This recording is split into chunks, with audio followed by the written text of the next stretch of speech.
Oh, legal. Chá preto, beleza. Ótimo. Obrigado. Obrigado. Alô, alô, salve, salve. Nós fomos com eles aqui. Alô, alô, salve, salve, amigos da TV Sounic, da TV 247. Bom dia. Estão convidados para compartilhar um quibe e um chá. São Paulo está gelado, ou gelada. Iraci Gomes, não sei se a cidade está gelada. São Paulo está gelada, 13 graus e uma chuva fina. Olá, Cida Cunha. Rio de Janeiro, São Cristóvão. Como é que está o tempo aí? Chovendo também, deve estar chovendo. Leonardo Zé Fernandes, bom dia. Beto Roche, bom dia.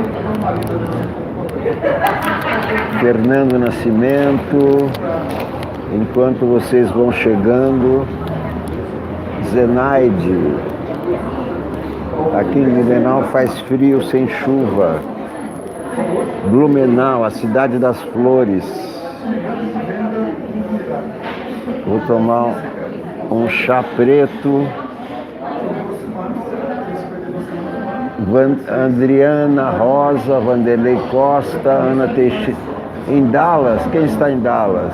Ana Teixeira, agora nublado. Sertão da Paraíba, olá, Vanildo, Sertão da Paraíba. Florianópolis, Jave Uno. Vanildo no Sertão da Paraíba. Cida Cunha vai fazer uma sopinha agora, muito bem. Florianópolis, Leonardo, já Rita Staches, Porto União, Santa Catarina, Pedro Melo de Manaus, Paulo Caramori, Floripa. Muita gente no Brasil e no mundo, aqui na TV Sounic. Ademir Bezerra do Recife. Muito bem, vamos chegando todos, vamos conversar a respeito do Lula. Thelma Rocha, está na hora do Lula ir para casa. Vai para casa, Lula. Lula fora. Eu ia por fora Lula, mas aí as pessoas iam pensar. Mas o que a gente está precisando é de um fora Lula, Lula fora da cadeia. Magdalena Magdalena, é isso? De Belo Horizonte. O Kibe está aqui, bonitinho, me esperando. Luzia Regina Araújo, Mércia Silva, Luiz Bergosa, Magdale. Lula no meio do povão, Lula onde ele quiser, né? Lula onde Lula quiser. Chega de Lula preso. Fora Lula fora. Thelma Rocha, Wilkin Diegues, Bueno Brandão, sul de Minas. Quem mais está aqui? Vamos mudar agora para Lula fora. Josué, Verônica Nicolau, quem se ilude que não saiu da prisão, se sair, retornará em breve. Fabiana Rodrigues. Não é uma questão de se iludir, é questão de bom senso, né? Políticos que irão deixar Lula sair? Pergunta Pedro Paulo Melo. Eu acho que sim. Não é questão de deixar sair, está na lei isso aí, né? Está escrito. Joana Guimarães Maria, Fortaleza presente. Lula fora. É o seguinte, quando a pena do Lula, que é ridícula, né? Uma pena absurda, caiu para 8 anos e meio, e ele tem direito à progressão da pena. Isso aí está escrito, né? Então não é uma questão de se iludir.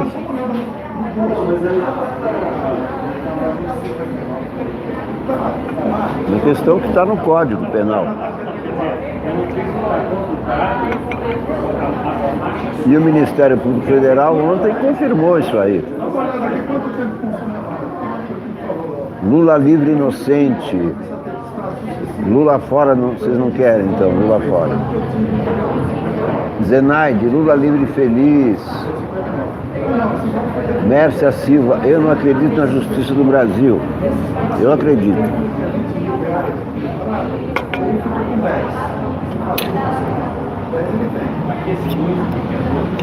Se a gente não acreditar na justiça, vai acreditar no quê?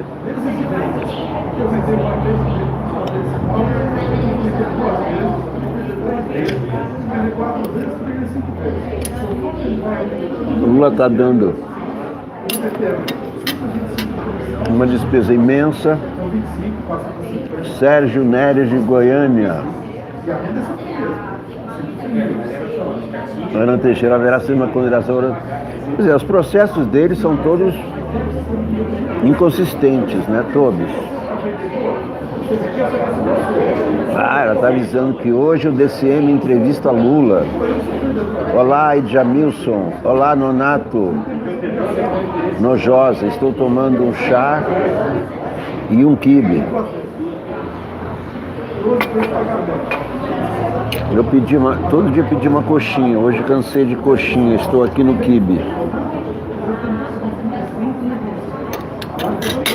Daqui a pouco vamos conversar mais detalhadamente sobre o Lula,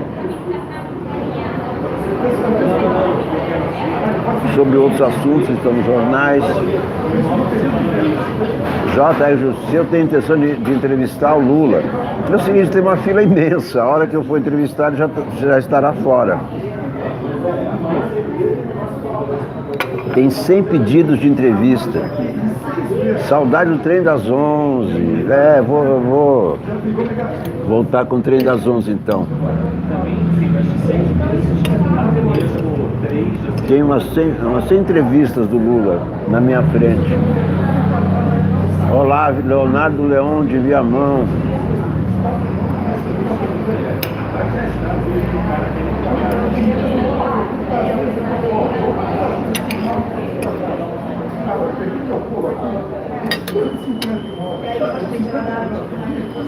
André Corrade,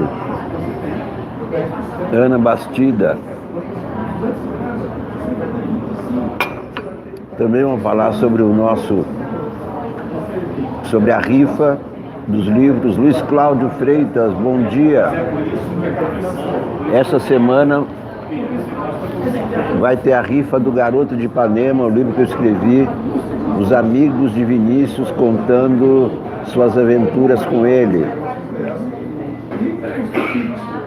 Olá, Chagas Carvalho. Essa semana vai ser a rifa do Garoto de Ipanema. Vou combinar. Estabelecer as regras da rifa. Sugeriram ontem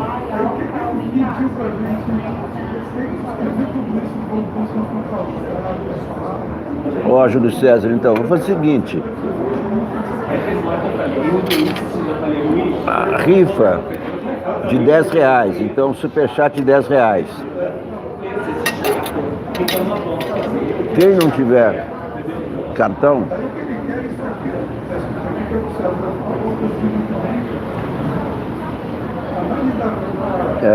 manda um e-mail para mim.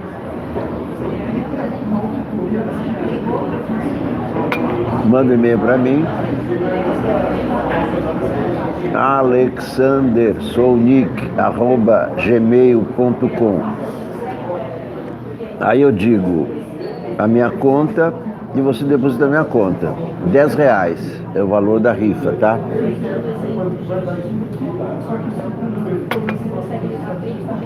Aí, o seguinte, quando chegar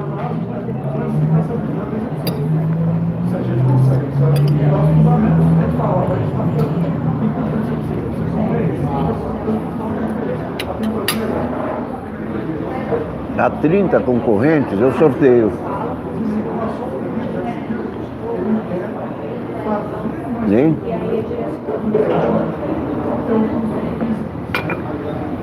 Alguém está perguntando se a ditadura vai soltar o Lula. Isso aqui não é uma ditadura.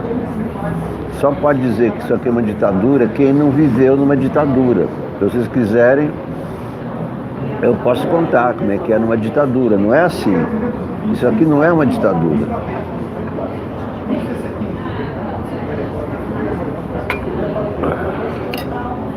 Na ditadura a gente nem poderia estar falando agora.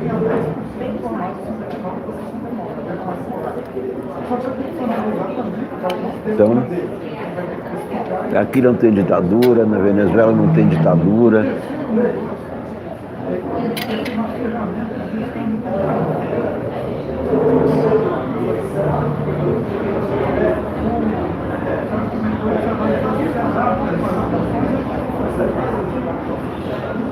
Mais um chá.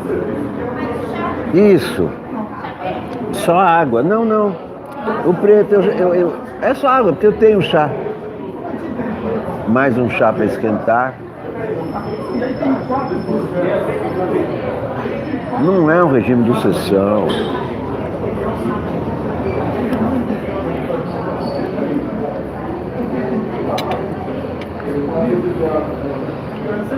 Regime de exceção tem censura. Não. Eu não concordo com essa visão de que em 2016 houve um golpe de Estado, porque não houve. A Constituição é a mesma. Os caras que deram golpe estão presos. Então, que golpe é esse? Hein? Que golpe é esse em que está... O Temer já foi preso 2 vezes. Eduardo Cunha está preso. Eles não foram os líderes do golpe. O Aécio Cunha, outro líder do golpe, está para ser preso, acusado, indiciado e tal. Então não teve golpe nenhum de Estado. Foi um golpe parlamentar.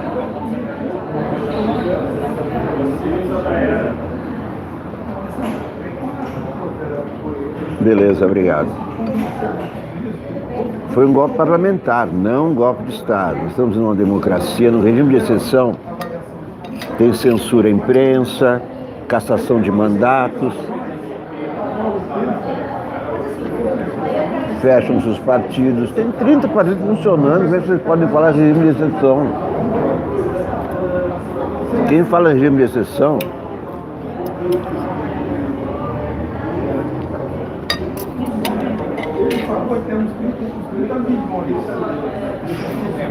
não está enxergando as coisas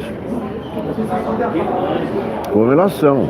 Nenhuma ditadura tem 30 partidos, gente. Não tem golpe brando, como não tem mulher meio grávida. Não tem golpe brando, não teve golpe brando, foi um golpe militar. Um golpe parlamentar. Inventaram o impeachment, votaram em derrubar a Dilma, mas não mudaram a Constituição. Golpe de Estado, muda-se a Constituição, acaba com os partidos, prendem-se políticos, censura a imprensa, podem entrar na sua casa, podem te sequestrarem. Não está acontecendo isso. Tem gente, até gente... jornalistas, eu sei, tem políticos. A Dilma começou com essa história de que foi golpe de Estado, mas eu não concordo, nunca concordei. As eleições foram fraudadas. Não, não foram fraudadas. Fraude. Fraude é fraude na contagem de votos. Não teve fraude. Ilegalidades praticadas aos montes.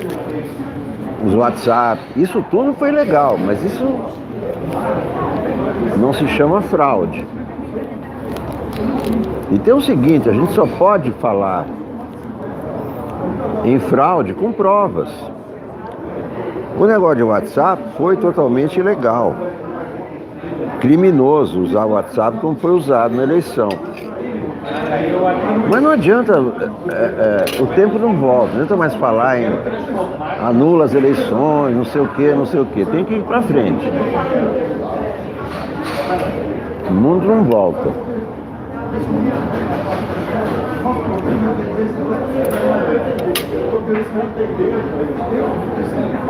Isso aqui não é ditadura, na gente não. É uma democracia imperfeita. Não é uma democracia como na Inglaterra. Não é uma democracia como nos Estados Unidos. Leonardo Leão. Eleitores manipulados. Aí sim. Eleitores foram manipulados pelo WhatsApp, sem dúvida. Aí eu concordo.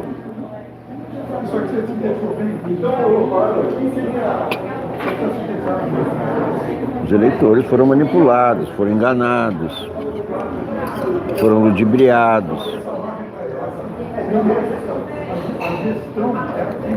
Mas fraude. Como fraude é como a que quase aconteceu com Brizola em 82.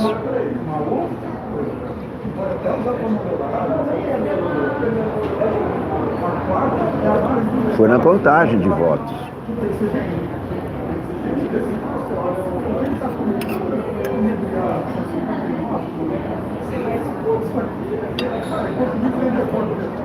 Não tem regime de exceção com 30 partidos funcionando.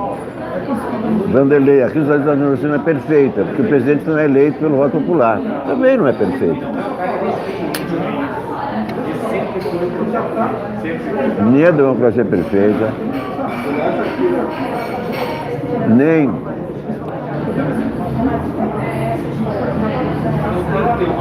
nenhum regime é perfeito.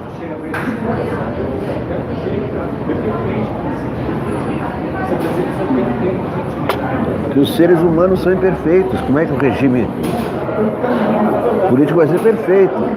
Então tem muitas imperfeições no Brasil, mas não é ditadura. Não é regime de exceção.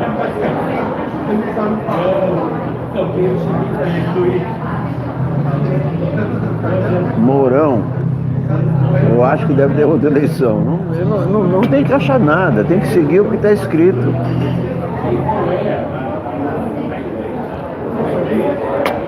Esse negócio de mudar o que está escrito é uma emenda à Constituição.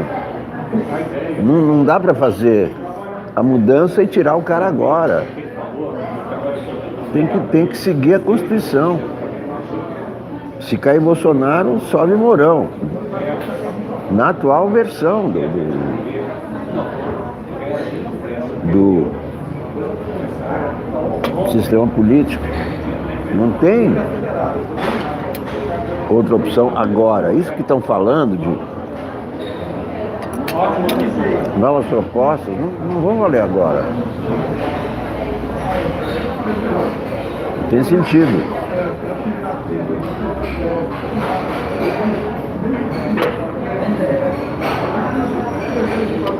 Para as próximas eleições.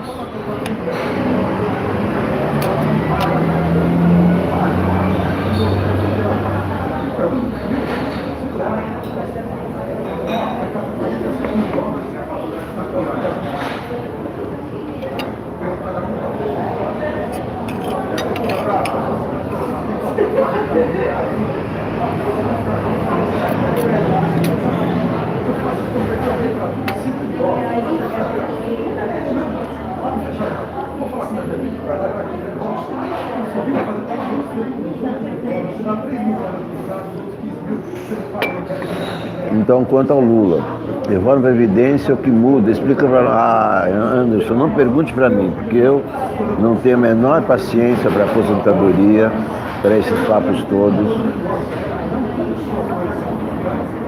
Para mim, não tem que mudar, já está ruim assim. Você assina Piauí? Não assino, eu compro de vez em quando. Compro por causa da capa, né? Mostrei para vocês a última capa. Com ilustrações belíssimas de uma ilustradora russa, minha conterrânea. Nadine, me lembro do primeiro nome dela, Nadine.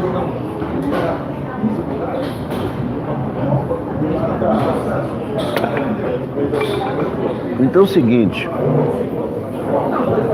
o Lula tem direito ao semiaberto. Isso já declarou o Ministério Público, não é, Rogério Matucci? Falta agora o STJ se manifestar. Claro que ele pode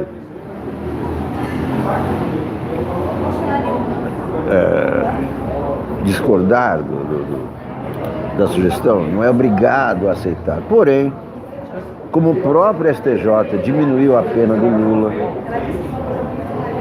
diminuiu a multa agora está em 2 milhões. Aí é mole, faz uma rifa para o Lula e em meia hora já tem 2 milhões, é ou não é? Cavalcante, Paraná, olá, Gi Paraná. Pedro Cavalcante, Carolina Melo, Gi Paraná, salve, salve.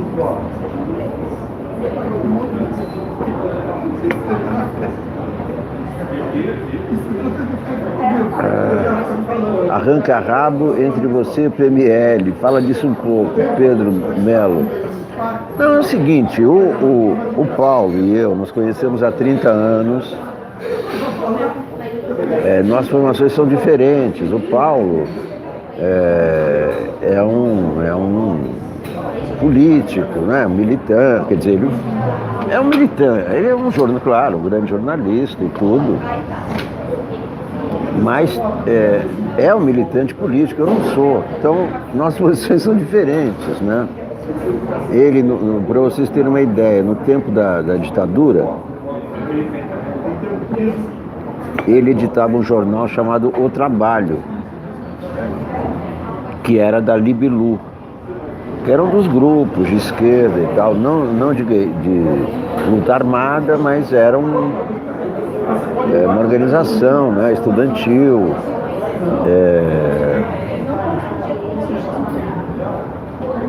perseguida pela ditadura, etc. E eu trabalhava num jornal chamado Ex. E o jornal chamado Ex, ele tinha uma pauta mais cultural que política.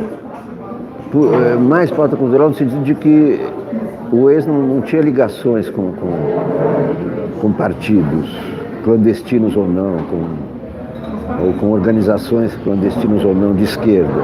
Era só um jornal de jornalistas de esquerda que tinham sido expurgados da realidade, do Jornal da Tarde, né, dos órgãos de orientação conservadora, e fundaram um jornal. Mas o nosso jornal, então, para vocês verem, linhas diferentes. Então, o Paulo Moreira Leite fazia um jornal de cunho político, né, ortodoxo e tal, com aquelas coisas todas.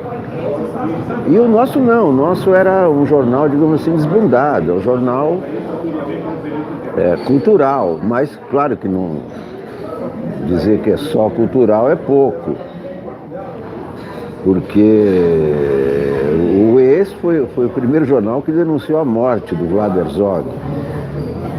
O Ex fez uma grande reportagem logo em seguida à morte do Herzog, dizendo que foi assassinato, que não foi suicídio, que era a versão oficial do governo. Então, claro que era um jornal mas não era um jornal político partidário, como era o Trabalho. Então, as questões são essas. O Paulo fala mais como político, como senador, como deputado, não é? É o estilo dele. Eu não, eu falo como jornalista. Eu não sou marxista, não sou trotskista, não sou leninista. Eu li esses caras todos, mas não sou obrigado a seguir o pensamento deles, eu sigo o meu pensamento. Quer dizer, meu pensamento não é um pensamento político revolucionário, eu não tenho assim uma concepção do mundo. Não tenho, não vou enganar vocês que eu sou um cara que fico procurando soluções para o mundo, como é que é a organização, vamos fazer a revolução. Eu não sou essa pessoa, eu sou apenas um jornalista. Simplesmente jornalista, de vez em quando poeta, de vez em quando escrevo letras de música, de vez em quando escrevo uma peça de teatro. Então, eu estou nesse lado mais cultural e tal, observando as coisas. E o Paulo Leite é um cara que quer ser a vanguarda, né? Ele tem uma visão do que deve ser feito. Ah, vocês têm que fazer a greve. Eu não tenho esse tipo de vocação, sabe, para convocar, vamos para a greve. Também não acho que a greve geral é que vai resolver tudo.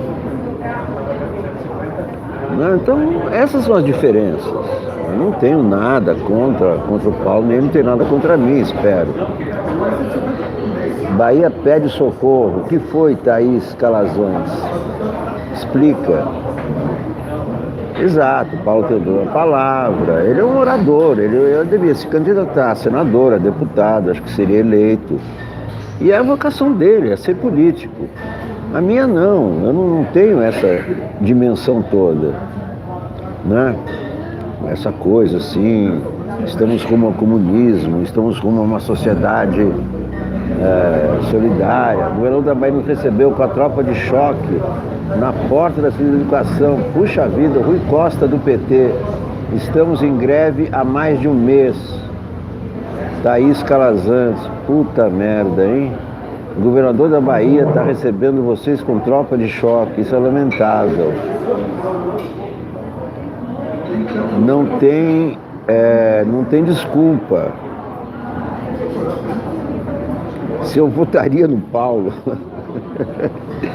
você está querendo antecipar muitas coisas, né? Primeiro, ele tem que... Thaís Calazans, estudante de mestrado de História.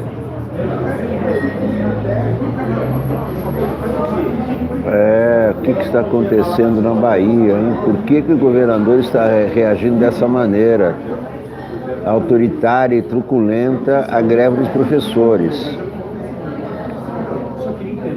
Ivana Mar, tarará, bom dia, bom dia. Bom, vamos ver aqui o que diz o Globo.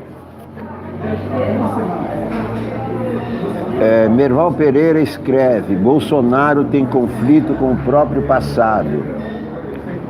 Hélio Gaspari: justiça militar atua no limite da tolerância.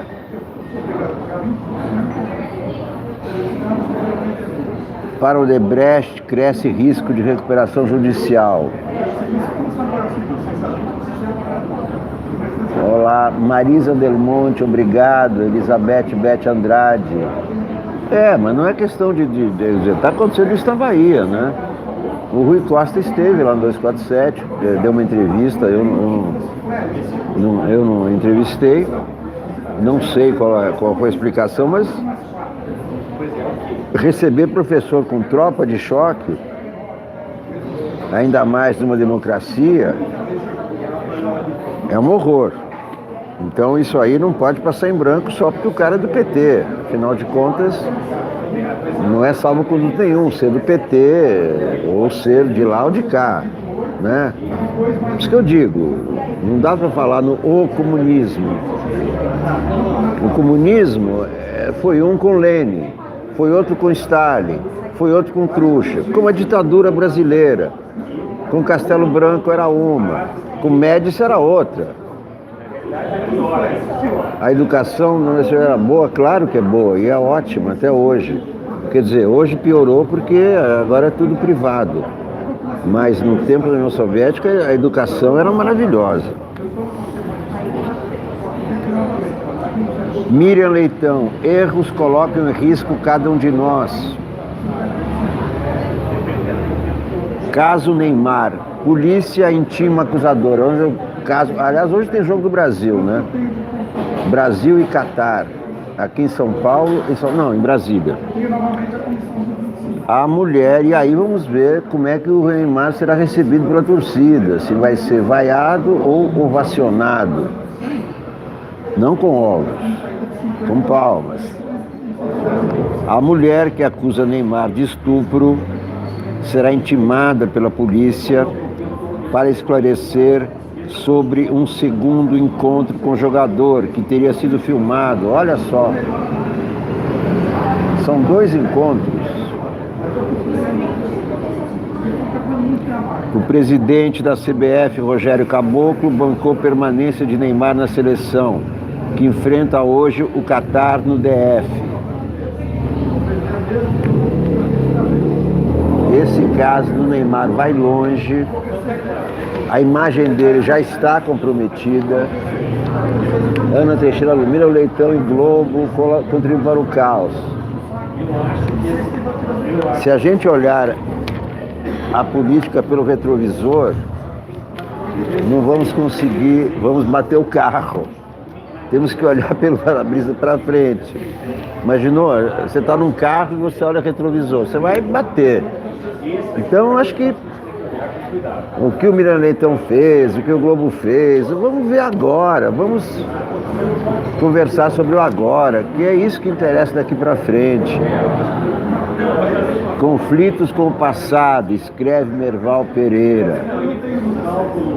Eleito contra o establishment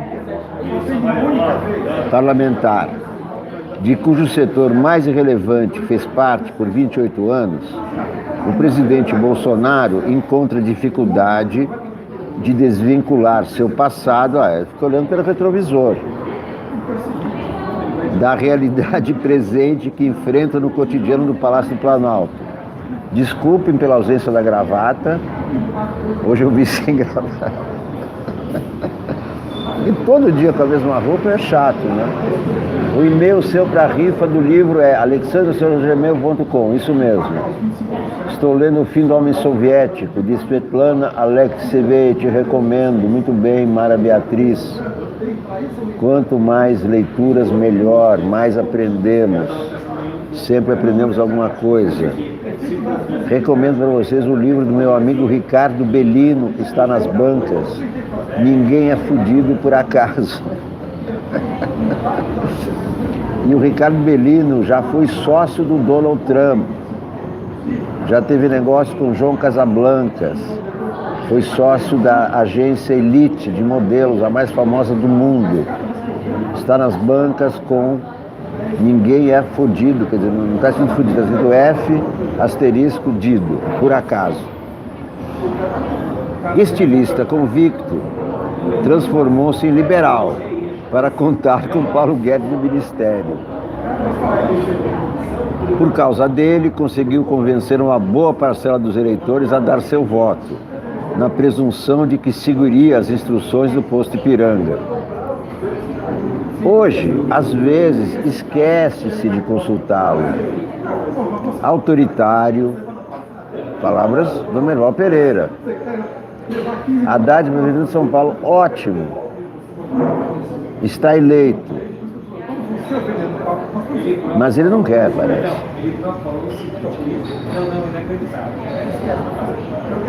Hoje, às vezes, esquece de consultá-lo. Autoritário, tem que negociar com o Congresso, como manda o pragmatismo político, mas também tem que manter a imagem de um político que não se coaduna com o ambiente parlamentar corrompido. A conversa está atrapalhando vocês ou o áudio está legal? Tem gente muito perto aqui conversando, se for o caso eu mudo de mesa. Deixa eu ver. Acho que eu vou mudar para lá.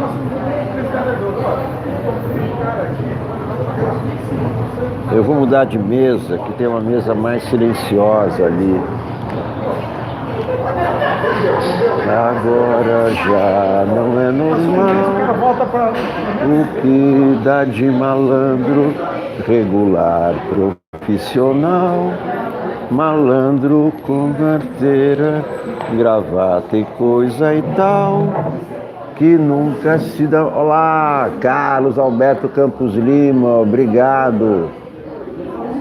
Obrigado pelo superchat. Eu acho que aqui tem mais silêncio, né? Eu vou pedir para os garçons trazerem as minhas coisas. Hoje não tem cachorro, está chovendo. Aqui o som está melhor, não é? Não está melhor aqui? Que tem um grupo ali conversando. Eu vou pedir para a mocinha.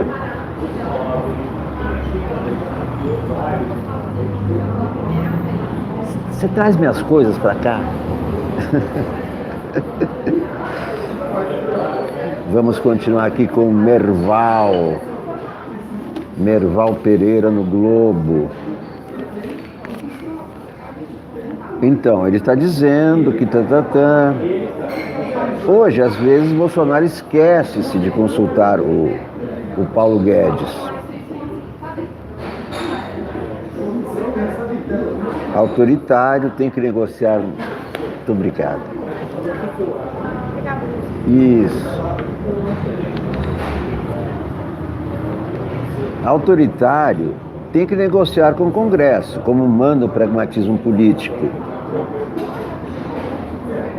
Mas também tem que manter a imagem de um político que não se coaduna com o ambiente parlamentar corrompido, o qual, diferentemente do que diz, sempre frequentou, sem denunciá-lo nem rejeitá-lo. Pelo contrário, o presidente que hoje defende a redução do número de deputados na Câmara Federal de 513 para 400 e uma reforma política onde está implícita a cláusula de barreira para enxugar a máquina partidária, frequentou nada menos que 9 partidos. PDC, PP, PPR, PPB, PTB, PFL, PP, PSC e PSL agora. Quase foi para o PEN, mas na última hora achou que não teria legenda para disputar a presidência da República e fechou com o PSL. Que não deve ser a última legenda do presidente, pois ele já revelou em conversas com aliados que anda descontente com o partido e pretende trocar mais uma vez. Em entrevista recente, disse que botou qualquer um para formar o PSL. Agora está incomodado com os problemas que o PSL lhe traz, especialmente a questão dos laranjas.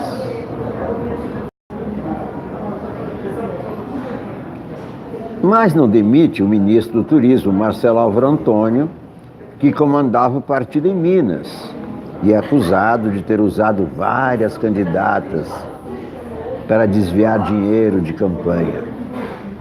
Ontem, manchou-se elogios ao presidente da Câmara, Rodrigo Maia, a quem chamou de nosso presidente. O mesmo que nas manifestações bolsonaristas apareceu com os bolsos cheios de dinheiro e referências a delações de supostos crimes eleitorais. Cenas de críticas explícitas a Rodrigo Maia foram enviadas a ele por meio das redes sociais, controladas pelo vereador Carlos Bolsonaro. O presidente tem uma vantagem, pelo menos. Fala mal na frente dos aliados, assim como fala por trás. Mas às vezes elogia pela frente e fala mal por trás, como é o costume em Brasília. Ontem, Bolsonaro se dedicou a uma sessão nostálgica na Câmara, afirmando ter saudades de seu tempo de deputado federal. Fiquei por 28 anos na Câmara, tive momentos muito felizes aqui dentro e tenho saudades de vocês. Essa relação fortalece a nossa democracia. Agradeço a recepção e aproveito para dizer que o parlamento é meu e a presidência de vocês. O parlamento é meu. O parlamento é do povo, o parlamento é do Brasil e a presidência também. Somos nós os donos do parlamento, somos nós os donos do país dos brasileiros, nós todos. Não eu e você e vocês, nós todos, 200 milhões.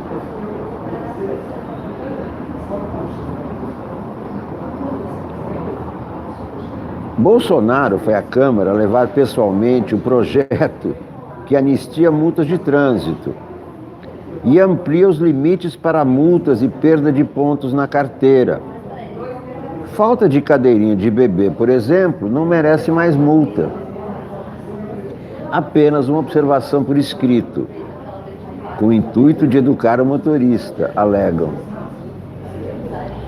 Fora os projetos defendidos arduamente no Congresso pelos ministros Paulo Guedes e Moro, que dão rumo a esse governo, o presidente gasta seu tempo defendendo questões laterais, que agradam a seus nichos eleitorais.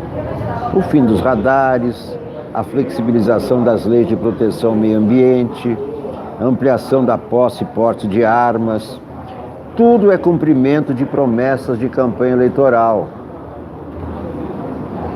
A Câmara está se aliando a Paulo Guedes para aprovar uma agenda que devolva ao país a capacidade de crescimento econômico, relação que está provocando ciúmes em Bolsonaro e fazendo com que o presidente se aproxime de Rodrigo Maia. Aliás, a questão da cadeirinha é a manchete da Folha. Bolsonaro quer tirar multa para carros sem cadeirinha.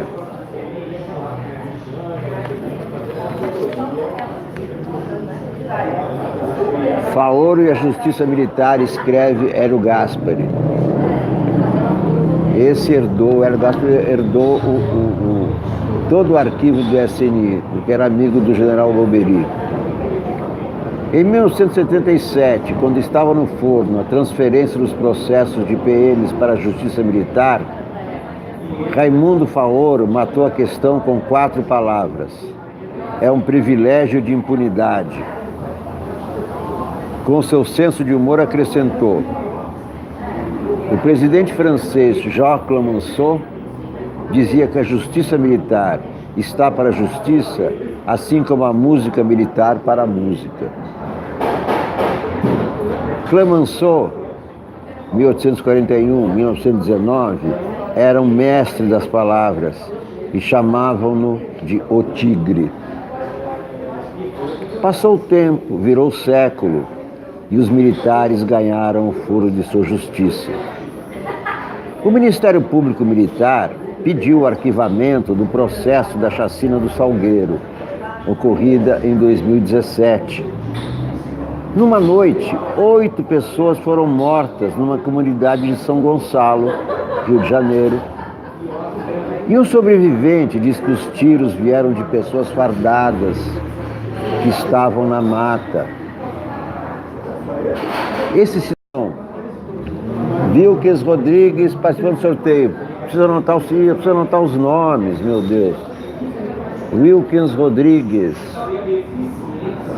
Eu preciso de uma caneta. Garçom, seu garçom, faça o favor de me trazer depressa uma canetinha para eu anotar. Wilkes Rodrigues, então, já está no sorteio. Diegues, aliás. Wilkins Diegues. Eu vou pedir uma caneta aqui aos garçons para anotar o seu nome. Vim desprevenido. Aqui é tudo no improviso, mas vai dar certo. Wilkins Diegues, está anotado.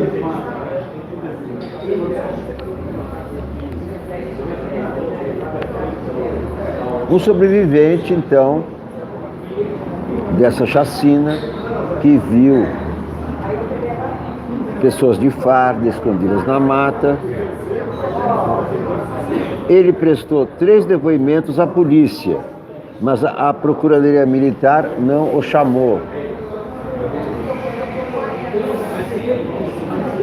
Seu garçom, tentei mandar um superchat. Manda no meu e-mail.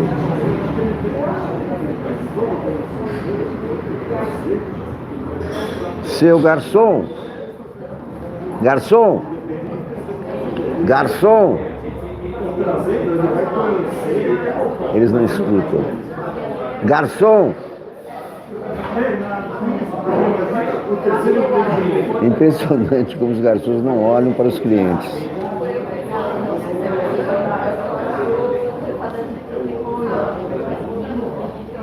Minha esposa portuguesa foi linda, aconteceu lá, país da Europa, chegou mais próximo do comunismo sem um tiro, colocaram pra... Não, é o seguinte, não se chega ao comunismo sem um tiro, tá? No Portugal... Não... Você pode emprestar uma canetinha? Tem na tabacaria? Pede uma caneta pra mim, depois eu pago. Põe na minha conta, por favor. Não, olha, é o seguinte, comunismo, para ser comunismo, sem um tiro é impossível. No outro episódio, 11 cidadãos presos em agosto passado, numa operação de combate ao tráfico de drogas na Penha, disseram que foram torturados num quartel do Exército. 7 deles vão responder por tentativa de homicídio contra os militares. 3 dizem que em dezembro foram ameaçados no presídio em que estão trancados. Ninguém tem caneta? No bar? Nenhum garçom?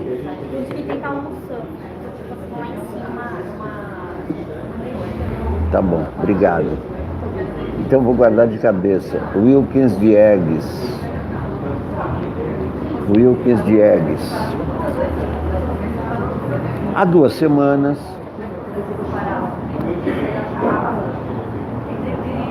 o Superior Tribunal Militar revogou a prisão dos 9 militares que haviam sido presos por dispararem 83 tiros num carro que conduzia uma família, matando 2 pessoas.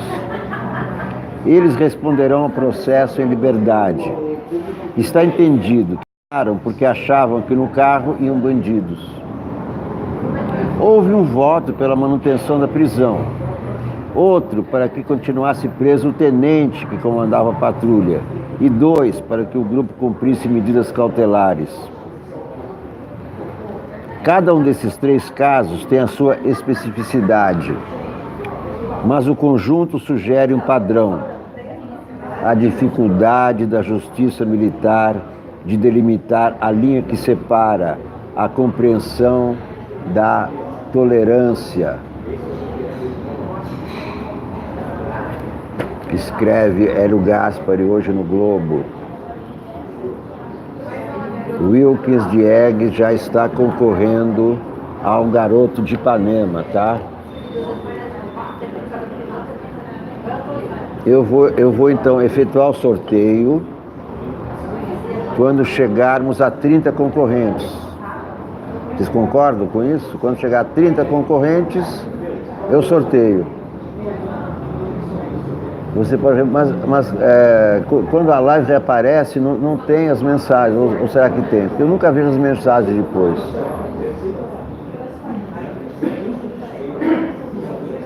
Mas Wilkins Diegues já está anotado. Não precisa. Será que vão ficar aí gravar? Bom, é que eu não sei manipular muito bem esse aparelho aqui. Wilkins Diegues já está concorrendo. Quando chegar a 30 concorrentes, eu sorteio o Garoto de Ipanema.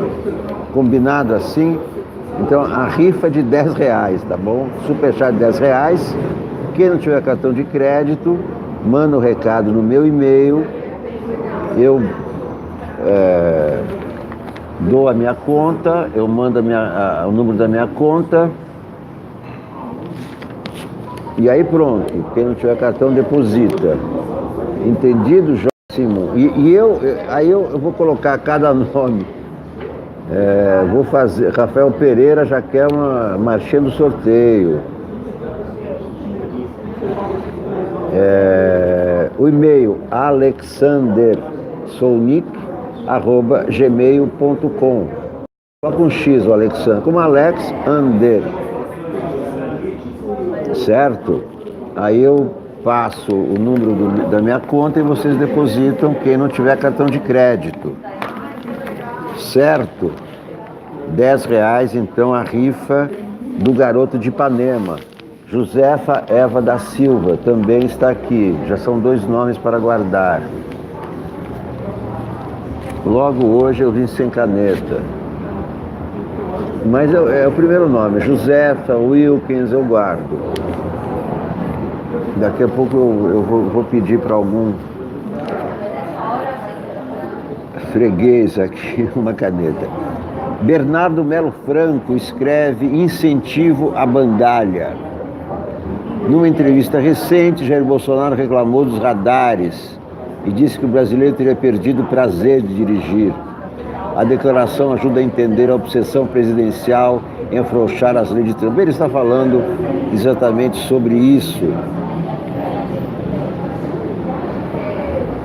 Bolsonaro assina em média pouco mais de um decreto por dia. É um autoritário, né?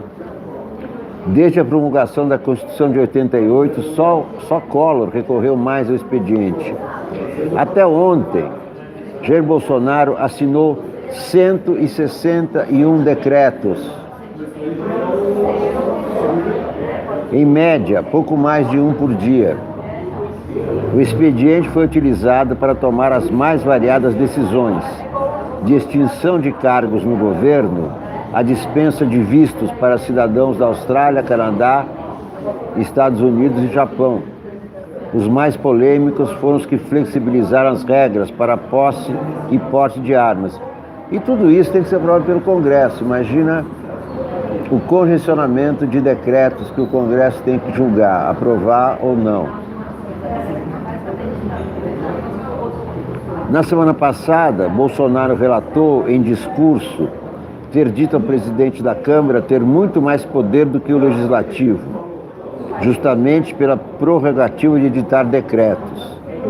Deputados, no entanto, em relação conflituosa com o Palácio do Planalto, se mobilizaram para derrubar decretos presidenciais.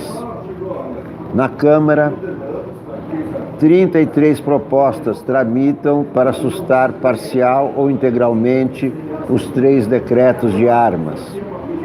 O dispositivo relativo ao porte também está sendo contestado no Supremo Tribunal Federal. Confiança na democracia volta a crescer no Brasil. Marchinha para divulgar a rifa. Tá bom. Pesquisa realizada pelo Barômetro das Américas demonstra que voltou a crescer o percentual de brasileiros que consideram a democracia a melhor forma de governo. Em 2017 eram 52% e agora 60%. Esse índice vinha caindo desde 2010. A insatisfação com o funcionamento do sistema, porém, continua alta. Quase 6 em cada 10 brasileiros disseram não estar satisfeitos com o funcionamento da democracia no país. Mais brasileiros se declaram de direita do que de esquerda pela primeira vez desde 2012. Pela primeira vez desde 2012, o estudo registrou mais brasileiros que declaram ter posicionamento político de direita do que de esquerda. Os autodeclarados direitistas são 39% e os esquerdistas 28%. A maioria dos entrevistados, 65%, é contra um golpe militar. Portanto, nem todos os direitistas são favoráveis ao golpe militar, porque são 39% que se declaram direitistas, mas 65% são contra um golpe militar. Os brasileiros não querem ditadura. Quero mostrar para vocês também na nossa página cultural uma exposição maravilhosa que vai abrir dia 15 agora no Centro Cultural São Paulo. E essa foto que eu estou mostrando e as demais da exposição foram feitas com máquinas fotográficas excelentes, quase caixinhas de fósforos. Isso é um grupo de fotógrafos encabeçado por Ricardo Ranchel, que é o curador da exposição. É um grupo chamado Cidade Invertida. Paulo Rosa também está aqui participando do concurso, da rifa, aliás. Não vamos falar de concurso, que aí vai entrar a Receita Federal querendo cobrar alguma coisa. É uma rifa, então. Temos o Paulo. Ah, estou vendo um garçom com com uma caneta. Vamos ver se ele me socorre aqui. O senhor pode emprestar a caneta só um instantinho, só para anotar os nomes? Opa, muito obrigado. Muito obrigado. Então temos Wilkins, certo? Wilkins, a Josefa e o Paulo Rosa, certo? Até agora? Tá correto? Wilkins Diegues, Josefa Eva e Paulo Rosa já estão participando da rifa do Garoto de Ipanema. Mas eu estava falando para vocês, olhem que fotos incríveis. Espera aí, tem mais um aí.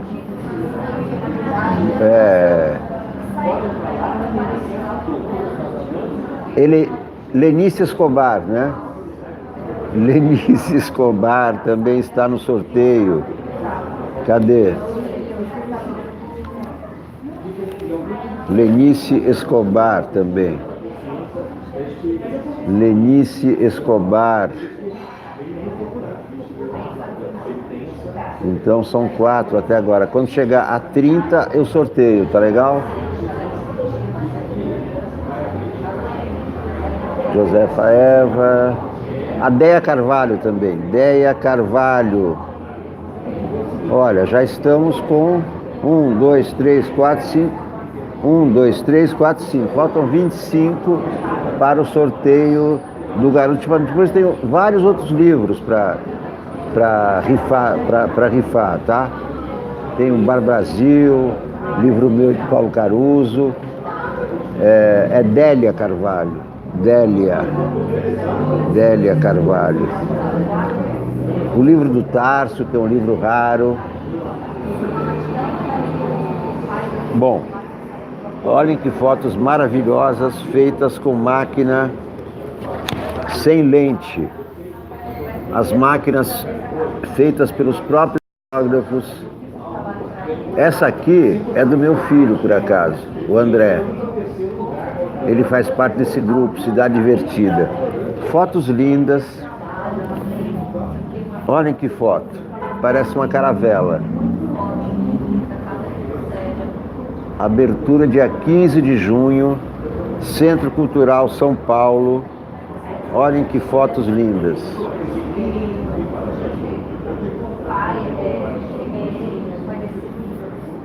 Eu estarei na abertura, vou transmitir de lá.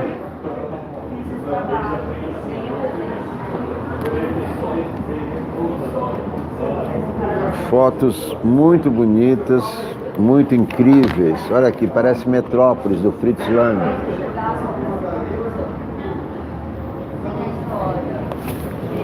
Exposição Olhares Artesanais.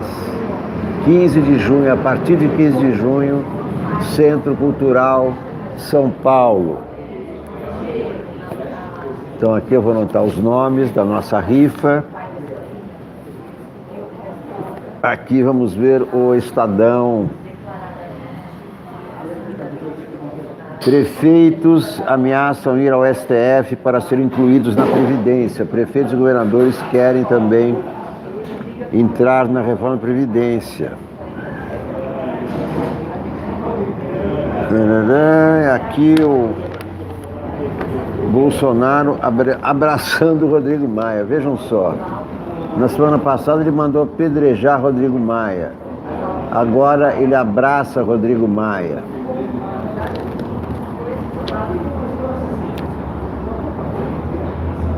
O governo vai reeditar MP que altera Código Florestal e que foi engavetada, muito bem engavetada no Senado.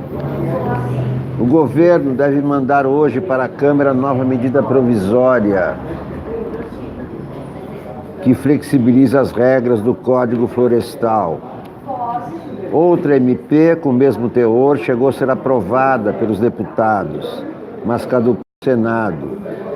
Juristas e técnicos legislativos dizem que o governo não pode reeditar uma MP no ano em que ela perdeu a validade. Propostas preocupam ambientalistas, claro. Leandro Carnal, vocês gostam do Leandro Carnal? Daqui a pouco haverá novo Dia dos Namorados. É quase impossível ser indiferente ao meio em que vivemos e ao calendário. Dia 12 de junho, né? Dia dos Namorados. É mais um dia comercial, é claro. Tem nada a ver com amor, com afeto, né? O Dia dos Namorados é todo dia, né? Quem namora, o Dia dos Namorados é todo dia. Carnal é dose, né? Milhões de visualizações nas redes aí. Puxa vida, esse ministro do Meio Ambiente está escrevendo em vários jornais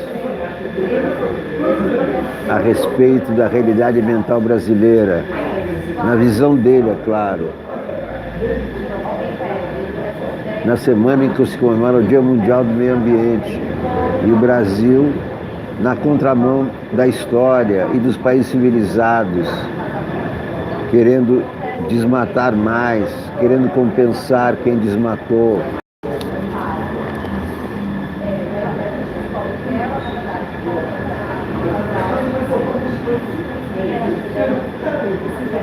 A indústria se moveu, diz o editorial do Estadão. Os sinais vitais da indústria melhoraram um pouco em abril. Isso é bom para todos, melhorar a indústria, para emprego, para exportações. É bom que a indústria se recupere. Os sinais vitais da indústria melhoraram um pouco em abril, com volume de produção 0,3% maior que do mês anterior. Foi um respiro animador, depois de um primeiro trimestre desastroso.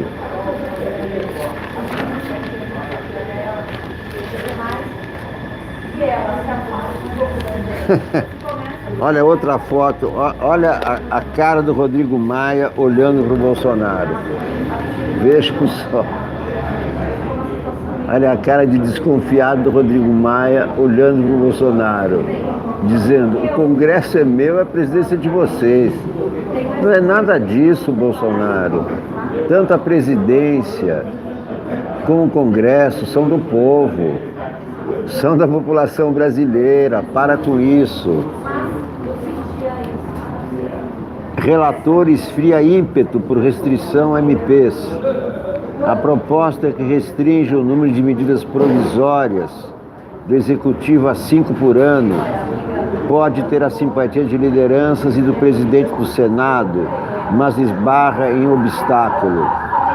O relator da PEC na CCJ.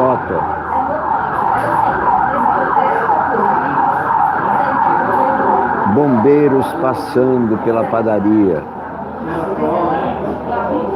Os defensores da PEC já dão como certo o relatório dele contrário à restrição das medidas. O senador catarinense é apontado como mais governista do que os governistas. Então Bolsonaro quer governar por decreto e por medidas provisórias. Esta é a marca de um governo autoritário. Não confundir com ditadura. Ele pretende chegar a uma ditadura, mas os brasileiros rejeitam. Lula pode ir para o semiaberto, diz o Ministério Público Federal. Matéria do Estadão.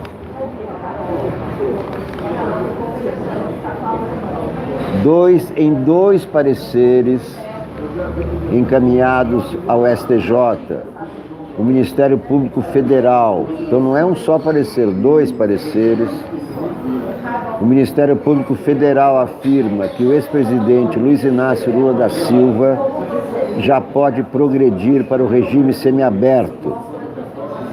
O entendimento do MPF é de que o tempo que o petista já cumpriu em Curitiba, 1 ano, 1 mês e 28 dias completos hoje, deve ser descontado da pena de 8 anos, 10 meses e 20 dias imposta pelo STJ em abril. Essa é a explicação legal para o semiaberto.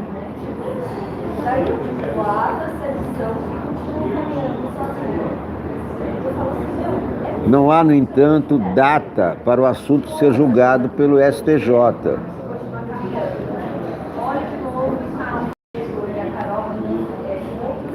Os pareceres foram assinados na semana passada em análise de recursos movidos pela defesa do ex-presidente contra a sentença da 5ª turma do STJ. Os advogados haviam, quando a turma reduziu a para 8 anos e meio, os advogados haviam apontado uma omissão contra o cumprimento da pena imposta a Lula e pediam sua eventual progressão para o regime aberto. A subprocuradora-geral da República, Áurea Maria Etelvina Nogueira Lustosa Pierre, é a mesma que, em setembro de 2017, deu parecer favorável ao pedido de suspeição do então juiz da 13ª Vara, Sérgio Moro, feito pela defesa de Lula. 2 meses antes, Moro havia condenado o petista. De acordo com o Código Penal, condenados a penas menores que 8 anos, sendo réus primários com residência fixa, têm direito ao regime semiaberto. Além disso, a Lei de Execução Penal prevê a progressão para um regime menos rigoroso quando o preso tiver cumprido pelo menos 1/6 da pena e apresentar bom comportamento. Para o ex-deputado Vadir Damus, que integra a defesa de Lula, o parecer do MPF é absolutamente correto. Ao reduzir a pena, o STJ deveria ter dito qual o regime ou encaminhado para a juíza de execução.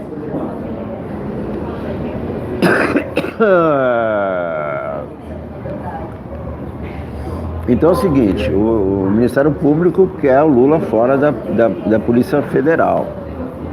Lula fora. O STJ não tem data para julgar. Não tem data para julgar, mas eu acho que ajudaria a distender a tensão política, a liberdade de Lula, melhoraria a imagem do Brasil no mundo, haveria mais espaço para diminuir a instabilidade política, o que é importante para a economia. Então, do ponto de vista econômico até, do ponto de vista social, do ponto de vista político, é importante Lula solto. Lula não vai participar politicamente de nada, tá certo? Ele está sob a lei da ficha limpa, que ele mesmo assinou,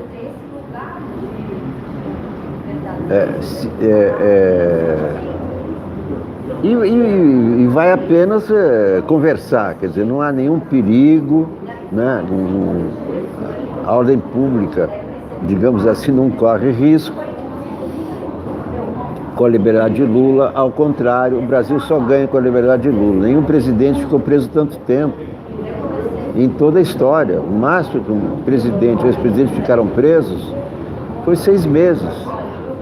Lula já está preso há mais de um ano, completou um ano em abril, no dia 7 de abril, maio, junho.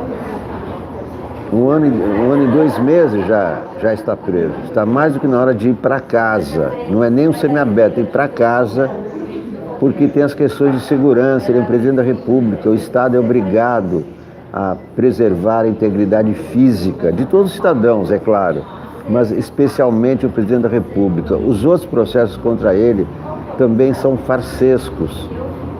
Essa coisa que ele autorizou obras no sítio, não tem nenhuma prova de que ele autorizou, não tem nem delator dizendo que ele pediu a reforma no sítio. A outra, a importação dos caças suecos. A outra, uma MP que teria favorecido a indústria automobilística. A outra sobre Instituto Lula, que teria sido que a Odebrecht, a OAS, teriam oferecido um dinheiro para construir uma sede do Instituto. Quer dizer, são todos processos muito frágeis, muito inconsistentes. como a Operação Lava Jato está enfraquecendo, depois daquela tentativa da fundação, né? Lava Jato enfraqueceu, acho que não há mais motivo para manter Lula preso. Seria bom para o Brasil Lula ir para casa. Folha de São Paulo. Peraí, vamos começar pela Mônica Bergamo, que é a sobremesa, né? Qualquer pessoa que foi presidente tem o direito de chamar de presidente da República. Essa questão se ele é preso político ou não, acho que é irrelevante. É irrelevante. Se você for a fundo no que significa preso político é quem está preso por suas declarações. Então não é o caso do Lula. Então, se for seguido a definição de preso político, ele não é um preso político, né?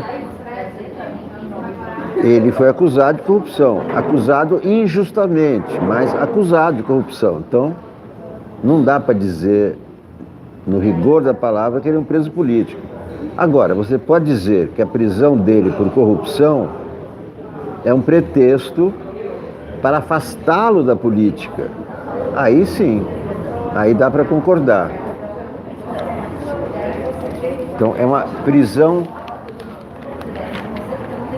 de conteúdo político, mas ele não é um preso político na acepção da palavra.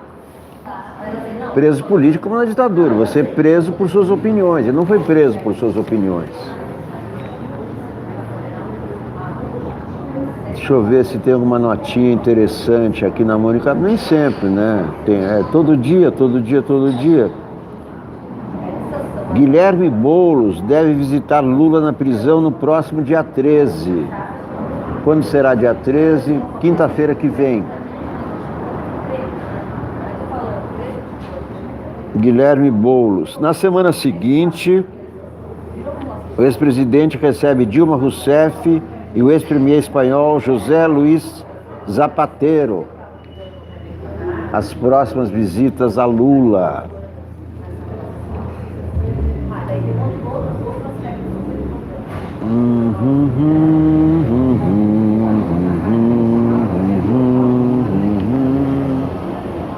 O staff de Neymar recebeu com alívio a notícia de que um ex-advogado da mulher que o acusa de estupro diz que, na verdade, o relato inicial da jovem era de que ela tinha sofrido uma agressão sem violência sexual.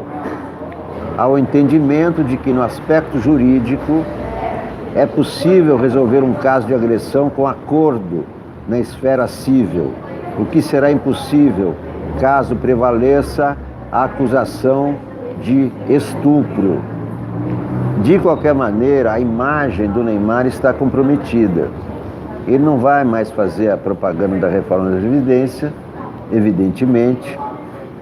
Seus contratos com os demais patrocinadores estão em risco. No ano passado, ele ganhou em torno de 100 milhões de reais, só com os patrocínios. Jornal New York Times vai à TV em defesa dos valores do jornalismo. The Weekly, programa de documentários com repórteres, estreia com exuberância visual e grande apuro dramático. O primeiro episódio já mostrou a exuberância de imagens e, ao mesmo tempo, o rigor jornalístico que seriam de esperar do New York Times. Não faltou também apuro dramático, talvez até demais. O The Weekly segue o projeto iniciado no podcast The Daily, do mesmo jornal. Mergulha nas reportagens buscando aprofundá-las e não facilitá-las para a audiência, no caso do canal FX e da plataforma de streaming Hulu. Viva o jornalismo! Viva o jornalismo!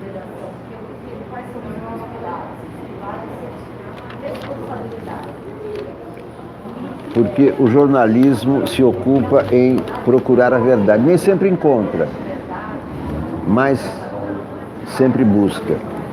Reinaldo Figueiredo é um dos caras mais engraçados atualmente do humor jornalístico. Doutor em Ciências Ocultas e Letras Apagadas, doutor em anedota e em champanhota. Estou acontecendo no Café Society, só falo Raul do Yudu. Muito merci, alright, troquei a luz do dia pela luz da light. Enquanto o Sol entra em conjunção com Plutão na casa da mãe Joana e a Lua vai para a casa do Carvalho, lá na casa da astróloga Zelma Zafira e do paranormal Osíris Estrela, começa mais um dia normal. Durante o café da manhã, Zelma estava passando leite condensado numa fatia de pão enquanto lia seu horóscopo, escrito por ela mesma no site da revista Urucubaca Moderna. Notou um erro de revisão, ficou muito injuriada e deixou cair a fatia de pão. Merda, o meu pão caiu no chão. Osíris perguntou, caiu com o lado do leite condensado para baixo ou para cima? Você não é vidente, gritou Zelma. Adivinha? Foi com o lado do leite condensado para cima, arriscou Osíris. Errou, gritou Zelma. E continuou a tripudiar.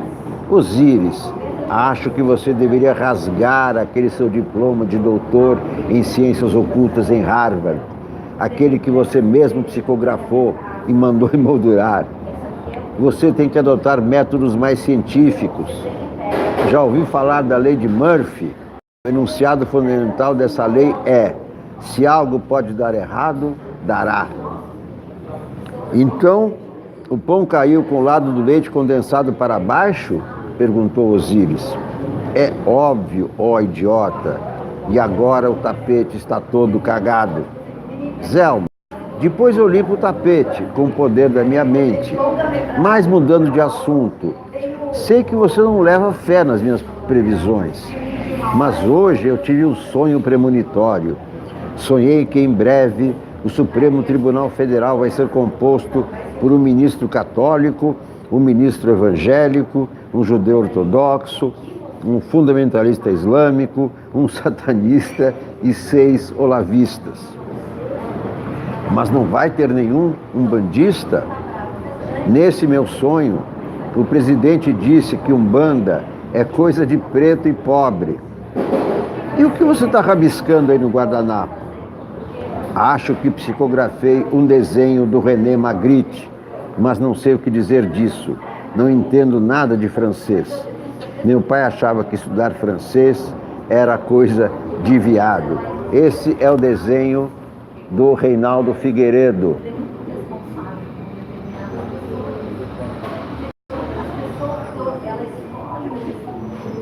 Esse é o desenho do Reinaldo Figueiredo na Folha de São Paulo.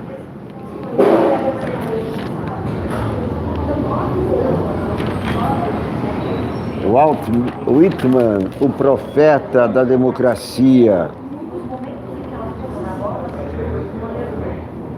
Escreve Marcelo Coelho. É claro que o talento, a inteligência e o gênio contam muito, assim como a circunstância histórica. Mas o destino de um poeta também depende da sua escolha pessoal. Em particular, cada poeta escolhe por si mesmo o tamanho, a grandeza que pretende ter. Nem todos aspiram a falar a mesma altitude. Seria tolo negar a genialidade de um Baudelaire, por exemplo. Mas seu propósito como poeta era mais específico do que o de um Victor Hugo. Para bem ou para o mal, o autor de Os Miseráveis pretendia reescrever a história da humanidade. Queria fundar continentes, abrir oceanos, gerar galáxias.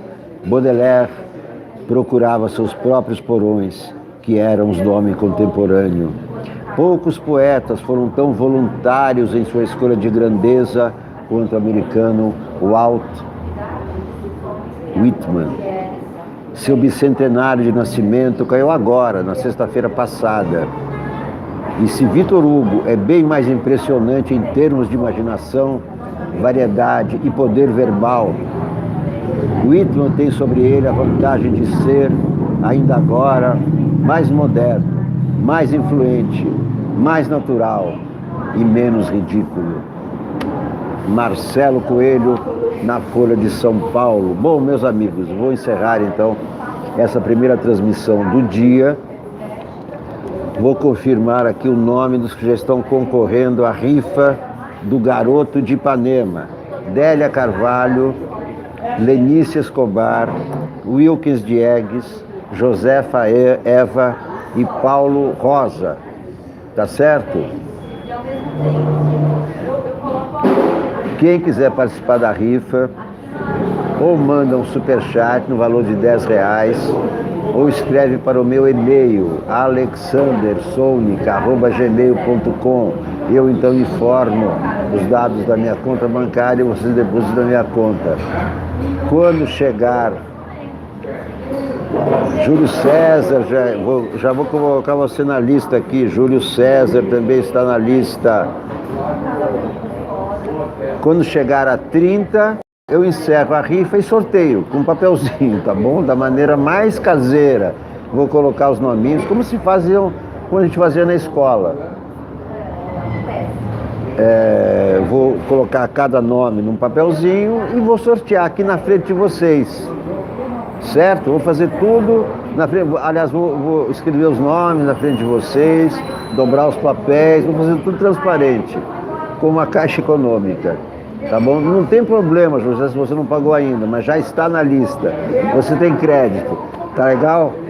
Meus amigos, minhas amigas, muito obrigado a todos. Eu volto com mais uma transmissão, ainda hoje à tarde, para conversar de novo com vocês. À noite tem o Boa Noite 247, em que nos revemos. E hoje tem o jogo do Brasil e Catar. Talvez depois do jogo eu faça um treino das 11 para comentar como é que foi a recepção ao Neymar e como é que foi o jogo. Tá legal? Então provavelmente hoje eu vou fazer 3 programas, à tarde e à noite. Conto com vocês. Muito obrigado a todos. Viva o jornalismo, viva o Brasil, viva a democracia. Tchau.